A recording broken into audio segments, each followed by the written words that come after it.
So I'm here in Dallas. I'm here with my fund partner, Leah Slaughter. And so tell me, are you concerned about well, first of all, do you think that we are facing a recession? I think we're already in a recession, and I think that we've been in one for quite some time, and I certainly think that it's going to get a little worse before it gets better.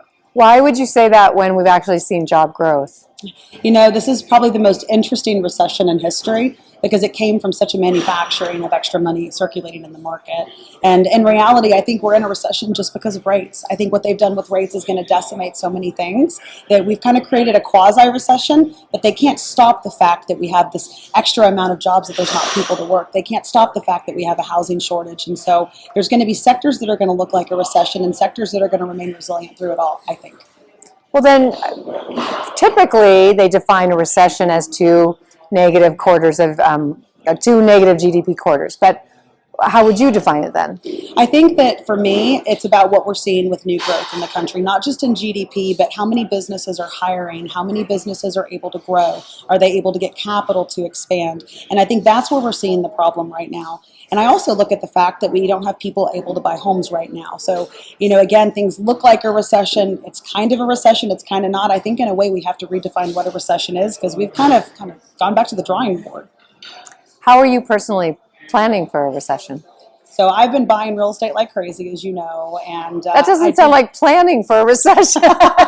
Well, but here's the thing, right? Real estate, other than one time, does great in a recession. And so for me, I'm taking advantage of, well, a lot of buyers are on the sidelines. What I did do is I like to dabble in stocks. I don't believe in them as an investment model, but I do dabble in them. And so I did liquidate pretty much all of my stocks because I'm anticipating it's going to be a very soft year in the stock market.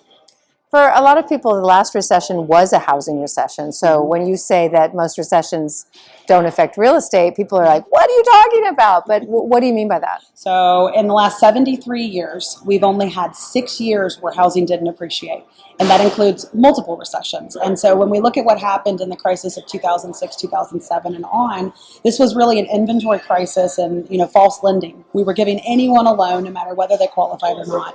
And so we created it with influxing the market with housing inventory because people couldn't afford their home. So we really kind of created this, again, a unique subset of something that happened. But if you look historically, there's almost no time that housing doesn't do well in a recession. And so we really have to kind of go back to, well, what is historical? What do we expect? And even so, what's the long-term plan? Even if you look at the crash, real estate was back up by 2013, so it was only a few years.